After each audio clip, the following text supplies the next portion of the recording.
Boring. It's my job to mark out all of the sockets to make sure everything that needs to get plugged in can get plugged in. These are the irritating little things that nobody likes to take responsibility for, but if you just take 5 or 10 minutes to think about it now, you'll be so pleased that you did on the back end. And people don't have to run extension leads all over the place. Now the thinking is, with this being a shop, where would the waiting area likely be? Chances are it's going to be in the immediate entrance to the property.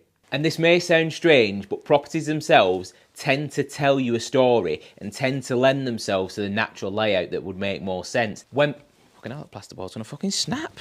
When planning a space, layouts and sockets, it makes sense to think about all the things that you're gonna have in that space and naturally where they might ordinarily sit. So in here, we know we're looking for a waiting area, a cutting area, there's gonna be a fridge, a television, somewhere to hang your coats, and then storage. Everybody forgets storage. So with the layout that we're presented with over here, it would make perfect sense to make this a media wall and somewhere for the television to hang. It makes sense to have the waiting area along here, that way they can see the television, be comfortable and occupied whilst waiting, and they've got easy access to nip outside and nip over to the shops over the road if they want to grab a snack. Okay, I kind of feel like it's bright, man, you know? Bright. Better.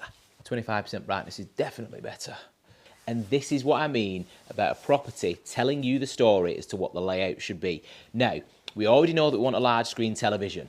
Bang, bingo. That's the TV on the wall there. And then naturally, this small return here, it would make sense to allow the refrigerator with a complimentary drink to just nestle itself out of the walkway. So why not put the refrigerator there, which means we need a plug socket down there, as well as one up there for the television, and then we can put some nice coat hooks here just behind the entrance door. Then that brings us to the waiting area. We can do inbuilt seating or we can do freestanding, but either way, you know what people are like with these things now. They're constantly needing to plug these things in. As much as they're mobiles, I'm convinced they're practically landlines. So we're going to need a socket down there so they can plug these things in and keep them charged. As well as we can have a really nice feature lamp or lighting to make it a real cosy, warm and inviting space that is relaxing to be in whilst waiting to be served. So that's the waiting area. Television, refrigerator, lamp and phone chargers. Time to spray some stuff. First, we're gonna mark where the lights need to be, and it's got to be on this side because it's absolutely pointless putting the lights behind the door.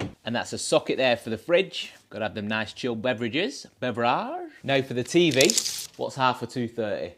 165? My maths is shocking. It's 115. It's gonna be the longest video ever. Another one is lights. Do you want spotlights, strip lights, single drop lights? How wide's the door? Big decisions, big decisions, big decisions. But they're not really that big. So what do I want? A light switch can come in there.